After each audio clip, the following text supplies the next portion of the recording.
SOLA is a Washington state nonprofit organization, and we acknowledge we are on the unceded lands of the Sasquatch, Nisqually, and all Coast Salish peoples. SOLA is based in Seattle on the traditional land of the Duwamish people, whom I honor with deep gratitude for their stewardship of this land. I invite you to take a moment to recognize the indigenous peoples of your land that you're inhabiting. Okay, so let's get started. I am so excited to introduce Catherine Skinner and Suzanna Westhagen and begin our conversation about keeping track of a creative career. And they're going to give us wonderful tips on how they keep track of Catherine's collection. Catherine, would you like to share a little bit um, about yourself and your work? Hi, I'm in Santa Fe now, but Susanna's in Seattle and she's my daughter and also been my assistant for a few years now. So I actually am in Santa Fe half the year and have a studio here, and then some of you have been to the studio in Seattle. Um, Let's see what I'm working on. I'll just say what I'm working on because a lot of you know my work, but I'm Sure. working on a new book, which has been the last year. And it's the five elements, and it's going to press the 1st of June. Um, so that's been intense. And then I'm also working on the window for BEMA in Bainbridge for November, December, January, sewing more bird screens together 25 feet. So I'm almost, Wow. yeah. So that's what I'm working on. And then, uh, kids and garden and dogs and whatnot. So And thank you. And Susanna, do you want to introduce yourself? Hi, I'm Susanna, and I'm here in Catherine's studio here in Seattle. A lot of you guys are local, so yeah, you may have been here before, but basically, I'm here most afternoons. I have a pretty good deal to work for my mom because I'm not a morning person, so and she's not either. So we I'm both not either. we both start work around one, and have loved working for her. I love I love to be organized. I love spreadsheets and documents and things like that. So it's a good fit for me. And then also just really getting to connect with my mom on a daily basis, whether that's, on the phone across the states or whether when she is home in Seattle. Um, and and in as well as her daughter, just sort of knowing where everything is and what she's working on and the history of things is really very helpful. So, And Great. helpful to me. And also, she's a fantastic photographer. So she's taken over all of that on top of everything else, photographing all the work and doing Lightroom and so on. uh, Excellent. Well, I'm Robin Arnitz. I'm the Programs and Communications Director here at SOLA. And so I will be facilitating the conversation, but they are by far the experts. We're also joined here with Nicole Dement, who is the Executive Director. And I am so excited to go ahead and get started. Wow, there's so much information. Where do we begin? Catherine, how did you decide um, or which pieces should I say, did you decide to get started with? I mean, it seems like it's overwhelming when you have a collection like yours that's huge to go ahead and start documenting. When would you suggest people start and how? Um, I said I have written down start early. So Yes. I started at 19 and I was an illustrator for 20 years. And so my left brain had to work with my right brain. And so all of that, you had to be very, very organized because I was working for professors and for publications and so on. So I still have all of that. I have all the sketches and so on, and organized in flat file books and so on. But um, we're going to tell you sort of how we've organized. And one of the things that we started with were my notebooks, which when Liz Brown did my book 108, she said, "Do you realize you have 50 notebooks?" So they all go back to high school. I've never gotten rid of them. And they're all sort of dated. And I use spiral notebooks for everything, and I do them consecutively with my ideas and sketches and photographs and words and writing and reading and quotes and a lot of glue sticks. So because when I get to the studio, sometimes I'm not ready to work, but it's a great way to sort of get into introducing myself in and with the glue stick. I just sort of start cutting and pasting and drawing, and I pick things up that have been lying around and put in them. And um, that to me has I've been able to go back years and see something and pick up on it and go, well, why didn't I do that? Maybe I should work on some of that. So yeah. Nice. So, I know you have an archive of your work. So there is both a digital version, and you talked about your notebook, and you have books as well that of your that are like written logs of keeping track of all of these things, like these wonderful books are your. And would you like telling us about your system and what you do? And this could be for Susanna or Catherine. Um, let's see. Um, well, Susanna, why don't you talk Yeah, about the system a little bit that we yeah. worked Yeah, on? because I started working for you and sort of taking over after a number of previous assistants. So I had to kind of come into a system that had already been built to some extent. And one thing that is definitely true is that uh, there are multiple ways to get to, we have analog ways that we're keeping track of things, and then we have digital ways that we're keeping track of things. And having those kind of multiple ways, it's great actually, because you can always go, well, this doesn't seem right. And then you can go look it up in these basically spiral notebooks is one of the ways that she's really the analog way that she's tracking her work. And she'll have spiral notebooks, and I gave an image, but of that she's written line. This is an old one, but written lines in and kept track of things over the years, and writes the dates on the or the years on the outside, and basically lines, and we glue little thumbnails in, and we track, the consecutive work as she goes on with that. Every piece of work that she's done. I don't know when you started the system. There might have been some backlogging, but she has an inventory for every work, and the inventory numbers basically start with her three initials, CES, um, and then you underscore CES underscore some sort of four-digit number. So, you're starting at 0001. We have gone all the way up to, she's in the two high 2000s at this point. Wow. And there's been some skipping around and adding different, things like that. You're like, wait, there's not what's this number? And there's no work attached to it. But anyway, and then it basically is yeah, so her initials, the number for the work, And um, and that's always been consecutive. mhm.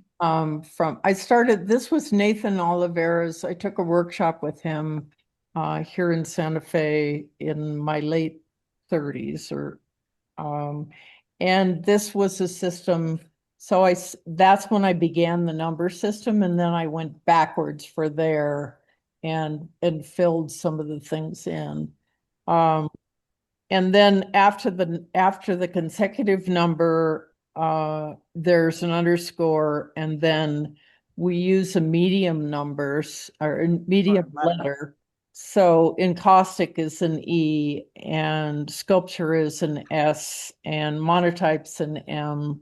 So, and then we do 26 or the last two numbers of the year. So all of these numbers go on the back of my paintings. And I always sign my paintings before I leave Seattle and before I leave here, or if I'm going to be gone. So everything, you can look at that number on anything that we have and know when it was done. And then you can track what series it's in by the consecutive number, and it tells you what it is. So it's been an amazing system, and I haven't changed anything. The only thing I changed was if you do monotypes or prints of work, we started a different notebook and a different number. Like we went to 4,000 for the prints, I think, just because the notebooks just get too clogged up by additions and so on. Yeah, like keep trying to keep this separation of editions is tricky, especially because a lot of times the prints are of actual work and trying to, and so if you want almost a completely different numbering system for that. I did put in the chat an example of how what we're saying visually so you guys can see. And then for all of the images for every piece of artwork, we photograph it when she's done. Sometimes we end up photographing it a few times because she'll decide she wants to work on it again after I've already photographed it. And I'm like, are you sure you're done before I go take photographs? Anyway, and so when we put those into Lightroom and work on them and basically get a final image, full size raw image that we've perfected, we'll title it using in Lightroom, using the inventory number and then underscore title underscore the dimensions. And that tells us a lot of information in there and gives you a lot of opportunities for doing searches, right? So you can always search by the number, you can search by the title. And then it also in the image, it really tells you a lot because with the inventory number, again, you have the year, you have the medium or the type of art it is, not all of the medium, but in caustic, for example, um, you have its title and dimension. So that's an easy way to track it. And then within Lightroom, we have different folders based on series. And And I muck it up by having too many photographs of travel. yes, So that's one of the things that we're working on is trying to get that out because and in a separate system because we both work on Lightroom, but we can't work at the same time. And because we share a catalog. So technically you should not be, our Lightroom catalog is on a shared Dropbox. And so we have to be very careful not to muck it up by corruption. If one of us doesn't close it and we don't know, then you can get everything all mucked up. But that's why you have backups. So, having a backup system that's backing those things up. We have, had to sometimes go back and find a backup and you lose a day's work of whatever you did in Lightroom, but that's very important, obviously, to make sure And you. then we also use Google Drive because I like to work on, I'm old fashioned. I like to work on Word, but I'm transitioning to work on Google Docs because that way we can both actually work on the document at the same time. Yeah, that's what I've been sort of trying to work her over. I'm a big lover of Google Docs because I mean you can literally both be in the document and I can Yeah. be making changes and she's watching me make the changes versus, you know, multiple saves of every, did you change this document? Is this the old document in Word? And where's the updated one and all that sort of thing. So Google Drive is fantastic because it's also auto saves, so you never have to worry about like, oops, I just my computer shut down and all that work I just did in Word is, deleted. So you never have to push save, it's just there. So I find that really helpful. Um, and yeah, it's just a matter of learning those systems. But Yeah, just to back up for a second, Lightroom, for those of you who might not know, is and Alice, yes, I'll give you an example in a second for of the image. Lightroom is an Adobe program where you can manipulate or take in raw images of raw digital images and work with them and their or catalog them JPEGs in or yeah, JPEGs. Yeah. Yeah. So The nice thing about it is um it's all you can design your own catalog system. Oopsie. no, it's okay. That's what they're doing that on purpose. Oh, Oh, I this is Artwork Archive. Yeah, this is what I yes. was going to talk about a little bit too. okay. Um, But yeah, Lightroom is a little bit, I mean, Photoshop, it's just a little more user-friendly option than Photoshop. Photoshop can do a lot more, but it's working on one image at a time. And Lightroom, you can actually like, batch, do batch edits on works and that sort of thing and look at multiple works at the same time. And then additionally, what we've moved to recently, all these works in inventory was in FileMaker Pro, which is very not user friendly for somebody who I kind of know technology, but not really. Like FileMaker Pro, you're actually having to almost program your use. So I found this. I just have been loving it. This online service called Artwork Archive, and it's a way to inventory and organize your artwork as an artist. They have a program both for artists, they have one for galleries or businesses, and they also have one for collectors. So it's a system that I plan to take. We have all of Catherine's um, information about her artwork collections in FileMaker Pro, so I plan to move it over to Artwork Archive. It it it costs some money yearly, but it's pretty affordable, and it basically tracks everything. So you're seeing this sort of document here. So it'll show you where the location is currently, what the location history is. You can put in any exhibitions that has been into, or even that you've applied to. So here's for one example. It says it was accepted to the Pi Project's Garden Gallery exhibition. But if there were other ones that you submitted, it might say, oh, you submitted it to it, but you weren't accepted. And then you can also track any publication history. So this one was in a uh, uh, magazine called Shadow and Light magazine, where there was a whole featured showcase portfolio of Catherine's work. Plus, on the other side, there's a place for notes that you can just put in your notes. There's descriptions, obviously. Go back, pull back Oops. up a little bit. No, yeah, it's good. Yeah, and so you can see, keep going up a little. Okay, there. So you can see you're obviously tracking the usual things, medium size type, price, creation date. And eventually, once if you sell something or gift something, you also will do that and it'll track, where things are and sold. And you can actually look up if somebody owns multiple artworks, you can look them up and you'll see all of the artworks that they own. Um, and then it has wonderful options of basically being able to create reports or send reports or catalog pages or consignment sheets to galleries in a way that makes it very user friendly. In addition, in terms of the photo, when you add a photo there, you can you can add up to 30 images for every artwork. So, if we had images from the gallery show, for example, we could throw that in there and you just have one primary image, but you can have 29 more images in there. And it takes JPEGs, not RAW, but it will take very large size images. So it's just another nice place that you're storing a large image. And it'll, if you're going to email people things or whatever, you can actually send URLs of the image. And if you need that, thumbnail of that, I can just, copy the image, control C and paste it somewhere else if I need to.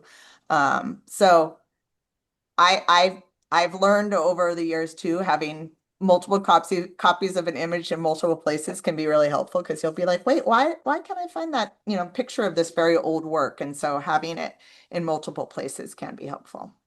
Anyway, so you guys can check it out if you want. It does allow if you're interested in moving your system onto Artwork Archive, they do have like a 2 weeks free trial.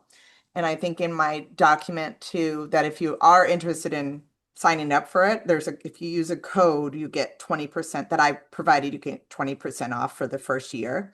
And it all just kind of depends on how much work you have. And you basically put a lot of your information into a document, into Excel sheet, and they will do a big upload for you.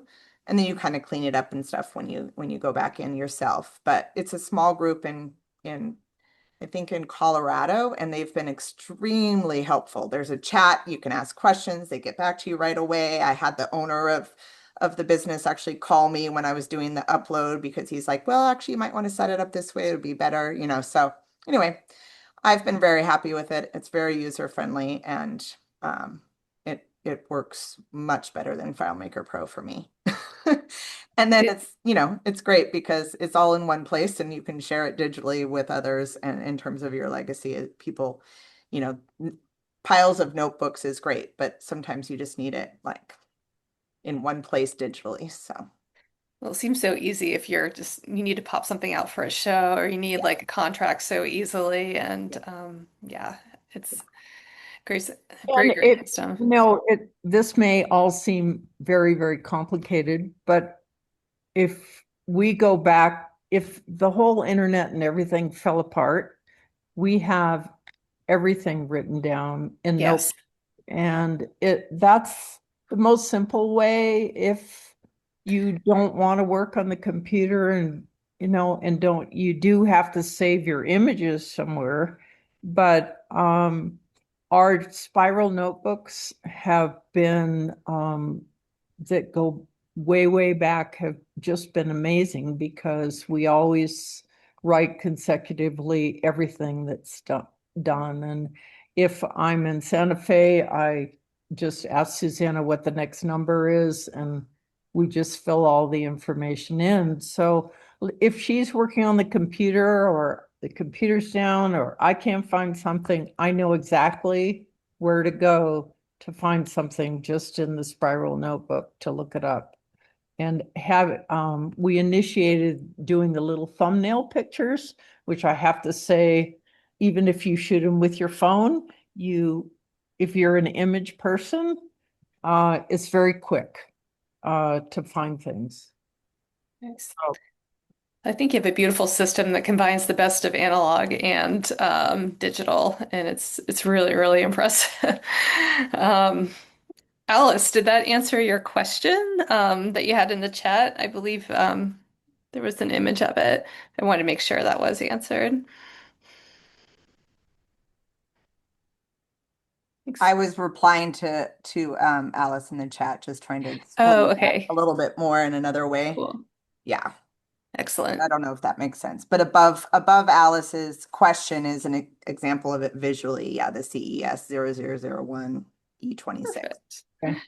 The other one of the things we do log as analog is we have a couple clipboards that we just keep on the desk, and Susanna has designed the Thanks. form, the forms. Well, my old assistant designed some, but we've been Yeah, redoing I've them. been I've been shifting them And to what I feel like it's needed, but right. And there's a clipboard for sold work. So not if somebody's just interested, but if somebody says, okay, I want this piece. And that has the information that, of course, the number and the size and the name but it also has things like what the retail is, what it's sold for, uh, the check number, the collector, and then when it's all paid, we just take a magic marker and just Or a highlighter, orange highlighter, highlighter and which is very fun when it's all like done. Okay, they have the artwork, they paid for it. And we track the same sort of thing, like when she's gifted works too, we track it in that yeah. So same we can look clipboard. back over the year and go, okay, this is all the inventory that's gone out. And it's very quick and easy to do that. Susanna also went back and uh figured out over the years where things sold, which Well, I was digitized that. She's basically had this piles going back to 2000 and of sales going back to like 2007. So I went and made a spreadsheet to basically by year and with thumbnails to do it digitally, which is a nice way that you can actually, auto add revenue. And see what she actually made each year and see where she sold it from and all that sort of thing. So that's just another layer of the kind of the same information, but in multiple places. well, it's nice to know Yeah. if you have had multiple galleries over the years, actually what locations have done well. It was Hmm. illuminating. We also have a new clipboard for exhibitions we enter online. And if we're interested in something and we enter, we have columns for the dates of the entry and when the notification date is and when the shipping date is if you get in and then a big space for no, you didn't get in or yes, you did. But because that's one of the things that's just very hard to keep track of. And you need to know uh, when an artwork is coming back, and when it's going out and when to expect a shipment and that sort of thing. So that's been something new that we've done. I don't know how I'm at the bottom of the screen a second time, but I just noticed Suzanna Westhagen is here. Um, yeah, so that's especially for entries too, because you're entering if you're entering it on cafe or you're entering just directly through a gallery site. I mean, that's sort of all over. So it is really nice to just have it tracked in one place. And we sort of every time we do an entry, we'll, print out probably, waste a lot of paper, but printing out the information about that and just kind of sticking it back of the clipboard, at least until we know if we've got in or not. And then if you don't get in, you can just, toss that, recycle it, that sort of thing. But it's a good way to have everything in one place. So how has this helped you save I'm trying to save like it's a lot of work for an artist to do the archiving, right? And we all want to be in the studio, but I'm imagining having a very, an organized archive is going to save you time in the future. So I was wondering maybe if you could talk a little bit about that and how the advantages of having this. Well, I mean, you know where everything is for one, as you've been saying, Yeah, and that's right. you And don't have to track things down. But yes, I've always said in the studio, and people say, "How do you get so much done?" And because I put everything away at the end of the day. I mean, I'm one of these people that if I walk in the studio to do some work, I don't want to clean up things Yes. that I don't need for the next day. And so I've always, I'm lucky to have an assistant, but most of the studio work I've done myself. And I also in caustic takes a while to heat up, and so I use that time when I go in um, to do something else, whether it's working on my notebooks or whatever. And I've been lucky to have assistants, and over time, um, sometimes it's been harder than doing it myself. But not now with Susanna.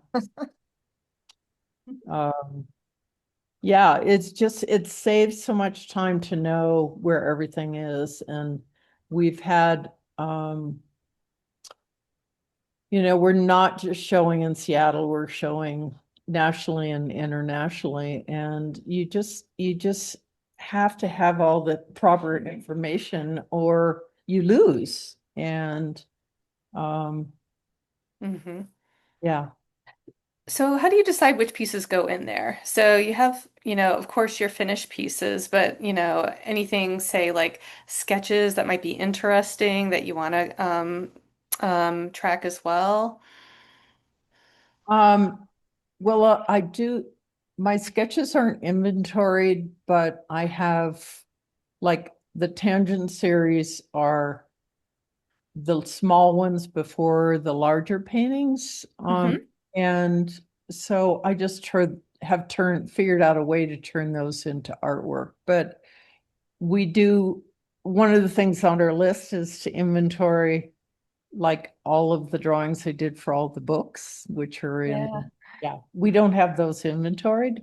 We have some of them because we had sold some of them, but Yeah, basically the books and the inventory artwork archive, it's more or less for sold, either available for sale or sold works or archive, things that have you're tracking that way. But in terms of sketches and books, we were just talking about how we don't have Catherine does basically a travel book every time she travels, these sort of wonderful little collage books that she does that are inspirational and pieces of art in their own right. So those are things that we were talking about needing to inventory and go through and scan and that sort of thing. The work does not, yeah, it it it's it never done. we have a lots of ideas of how we can improve and more ways we can inventory. Again, that's kind of why it's like, starting when you're the amount of work you have isn't huge is probably the best option. And my mom tends to work, quickly and create a lot of different series too. Sometimes artists, they sort of have their theme and they do their thing and my mom tends to, have lots of different ideas and shift and move and create new things all the time. So it definitely having that system to track it all is critical. Hmm.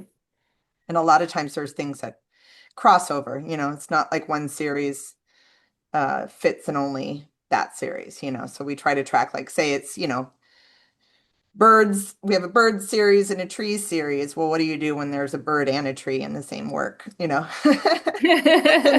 I just put it in both. So what about any works that might have been that might get destroyed? Maybe that's a work that you don't want to have in your collection anymore. Maybe you just try not to inventory that in the first place. Like, how do you make those kind of decisions?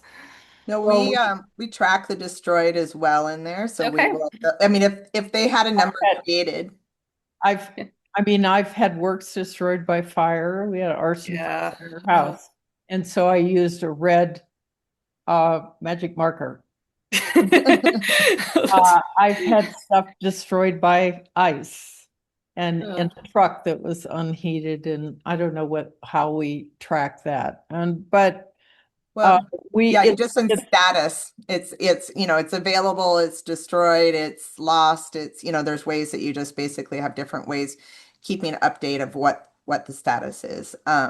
Sorry, but Mom, I interrupted you, but that's okay. But the system has I carry insurance on the art, and I Mariner's insurance for shipping.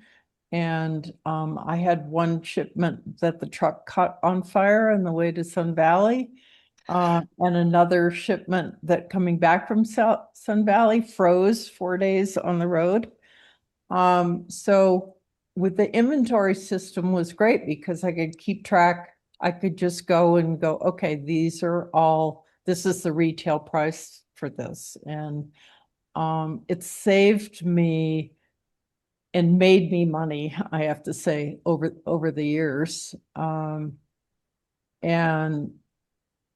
um, it's it's not complicated if you just do it all the time. If you keep up with what you're doing, and you don't need an assistant to do that if you have a notebook and you have a system Mhm. to write things down. Then you don't have to go back. I mean, we've collected artists that have, when they've passed away, and legacy is a big thing, and they were so disorganized that galleries keep everything they've got because you don't know where it Mhm. is. And I mean, Joe Goldberg was an interesting example because he died very quickly, and I don't think he kept very good track of where things were. And it's really important. I have people that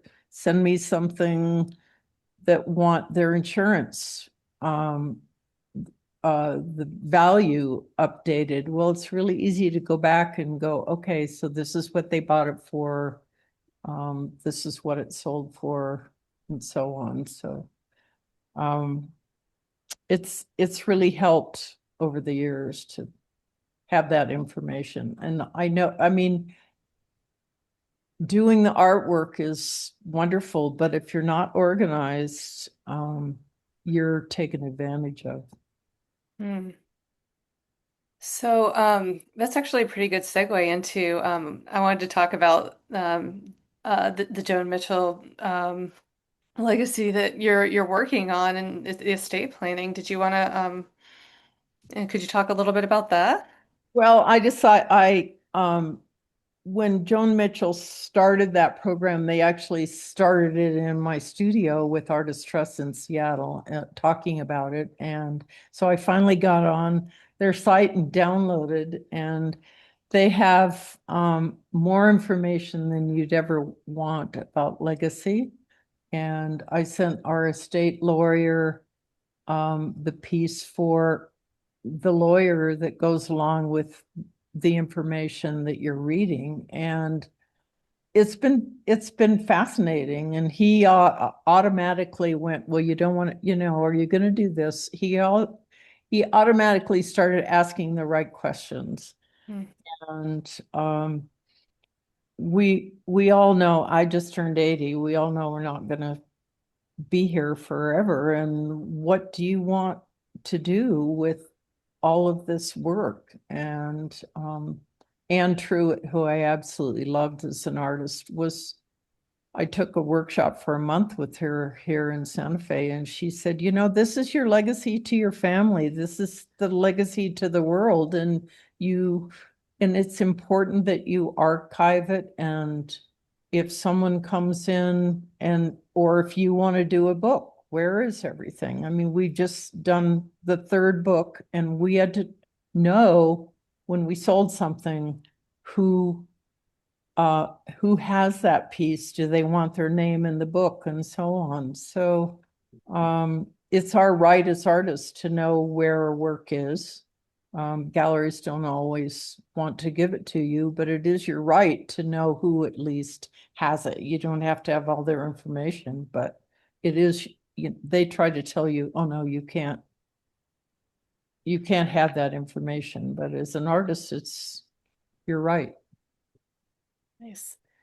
Well, I see. Thank you, Susanna and Nicole, for putting those resources into the chat. So, I see, Susanna, is that the estate planning from Yeah, that you I've dropped in had the there? PDF on my desktop to read. And Perfect. I haven't read it yet, but my mom shared it with me at some point, and I've had it sitting there going, I need to get to that.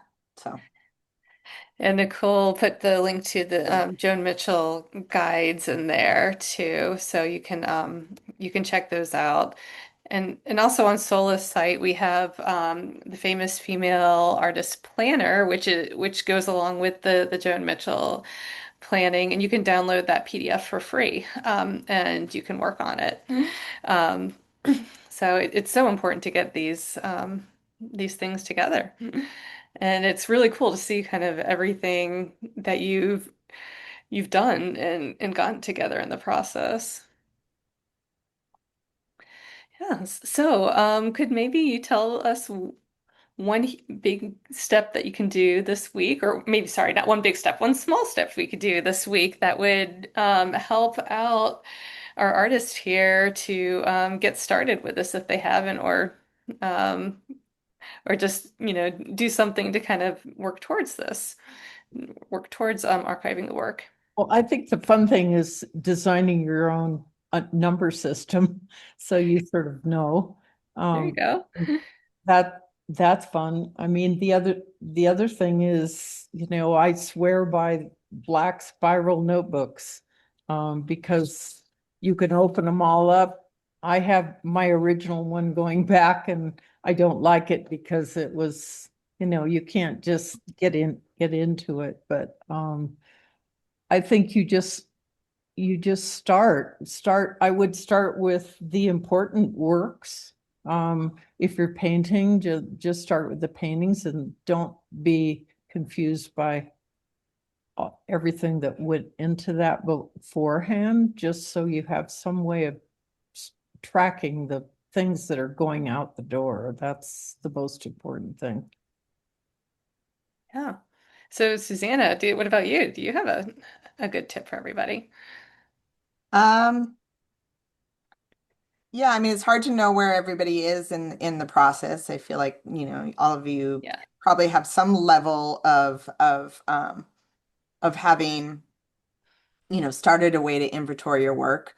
But having come into this system kind of, after it's already been going, don't feel afraid to like fix the issues. If there's something that's not working for you, you can make those adjustments, little adjustments as you go forward, and kind of write yourself notes about what things you need to go back to and change and update.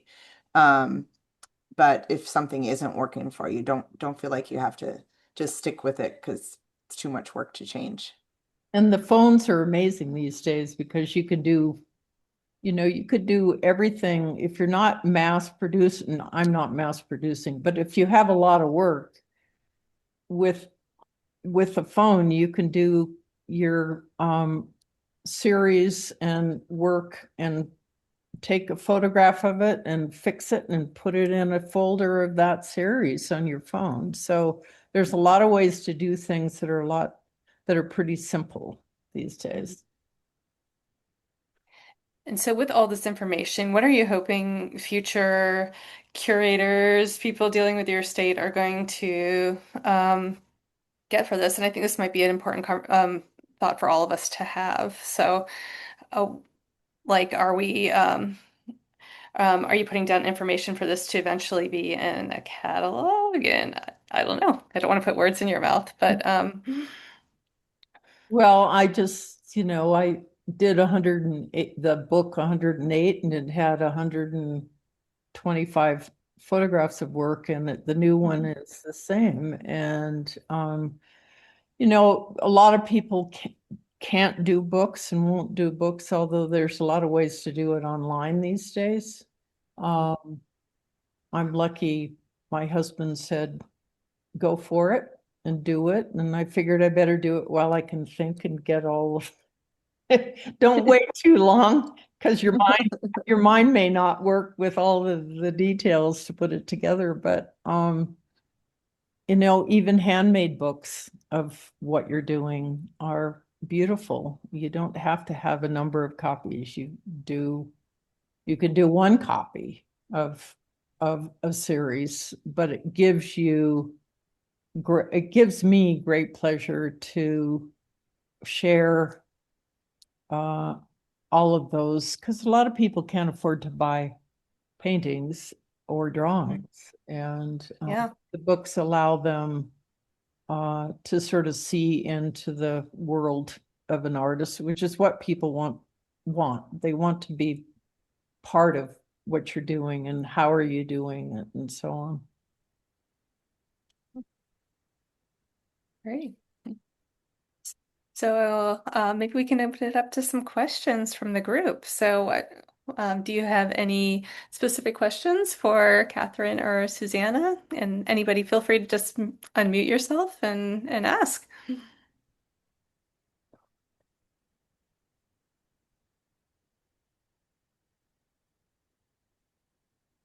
Yes, it's Julia here. I'll ask you to unmute so that might help.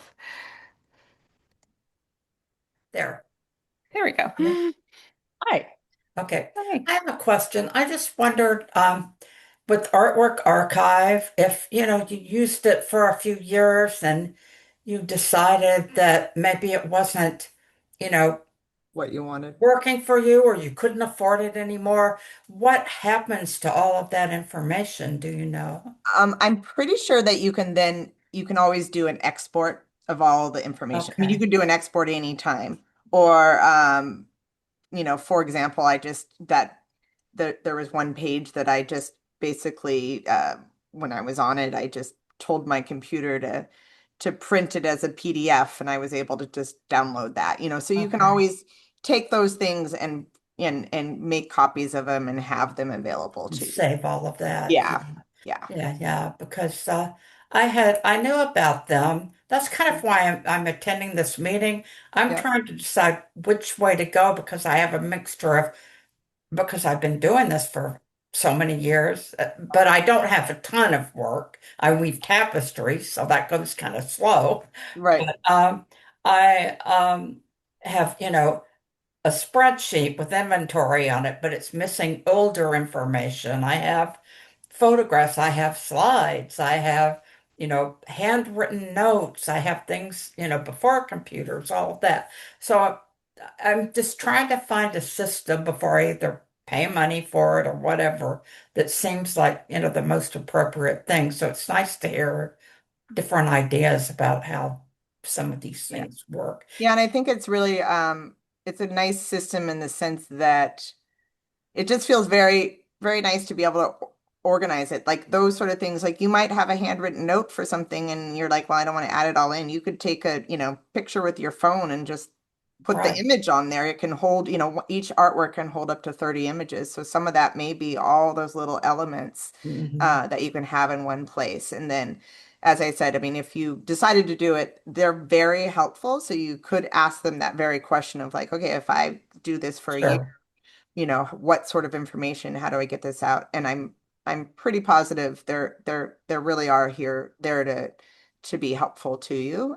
Yeah. And I think are a lot of artists themselves. I've asked questions and said, oh, well, the systems doesn't allow me to, for example, send a receipt. I can send invoices through it to people, but I can't, it doesn't really say have a receipt. And so somebody wrote back and said, well, as my workflow, I like to just send them back the paid copy of the invoice and then also create a certificate of authenticity that I Right. include with that receipt. And it does all, it creates that for you very easily. Right. So again, you're working and talking with people that are really supportive. Experience. Yeah, and it's a small little company. You're not talking to somebody and, Yeah. that's just on the call, and from India or something. I mean, these are like maybe 9 people in this company. So I find Oh, it really, okay. yeah, it's That's really helpful then to yeah, know a little bit more about that. I yeah, do know a couple of people that use them, but that's more information. And I find myself, you know, um, spending more and more time searching for information that if I yeah, had it in one place, it would be much better. exactly. So Yeah, and thank just the ways that you can sort it, you can have it sorted by when you last updated it or when it was yeah. created, or you can search by size. Like recently, the Sam Seattle Art Museum Gallery was asking for 12 by 12 works for the Seattle Art Fair. And so I could go in and basically she doesn't have a lot of 12 by 12 works. But I could go in and find exactly what works were still available and what they are. Yeah, oh good. That sounds really good. Yeah, Thank you. you're welcome. You're Okay. welcome. I will add, we did have a conversation last week, kind of prepping for this, and we kind of mentioned that it might be possible to like create a Google Doc if you don't have a ton of work and just start populating that first, just to kind of get your foot in the door and feel good about it, and then you can move into a paid system a little bit later when you sort of are feeling comfortable. Yeah. Yeah. Yeah, and if you have that spreadsheet, I mean, that's sort of you might take a look at if you were thinking of signing up for our artwork archive, they have a way of saying, okay, this is how you'd share that information for them to do the upload. So they have actually a document with different, information. So you could almost take that document, download it, delete some of the things are not going to be relevant. So you could delete those columns. Um, I find also if you don't know how to do something digitally, I used to always ask my husband and be like, "Well, how do you do this in Google Docs or what have you?" And I realize if you have another tab open and you just ask Google, it Tells you. tells you. And I'm like, "Oh, brilliant. Right. I don't just need to depend on somebody else showing me. It'll tell you exactly how to do these little things. I mean, as much as, and I know technology just keeps going faster and faster, but it actually is pretty easy to look something up when you're not sure how to even remove a column on your spreadsheet, so. Great. Are there any other questions?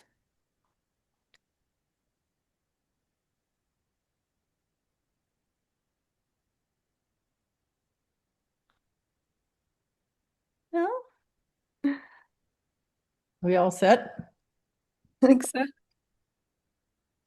Well, I really, really appreciate you all coming and taking the time to have this conversation. And Catherine and Susanna, it was such an honor to have you here and share your knowledge. So thank you so much.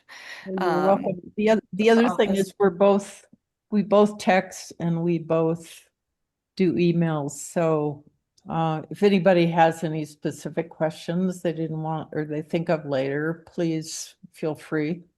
Yeah, love to be helpful. On Catherine's website is all our contact information. You can sign up to be on our mailing list. I think I've sent out like, every once in a while, but it'll let you know if we have an open studio to stop by. Did the open studio last year in November, planning to do it again. And that's just a great opportunity to come and talk to Catherine and see her systems in place. But we also, anytime, just individual studio visits are always welcome if anybody wants to schedule that. Again, my mom's not here all the time, but I am here most afternoons, and I know what her schedule is. If you want to try to come when she's in town, we welcome you to any visits. Happy to have you. Thank you. And I put my email in the chat if you're not able to get in touch with them, I can hook you up. Okay. All right. Thank you all for coming. Yeah, Yeah. thank you for Yeah. being here. It was a great conversation.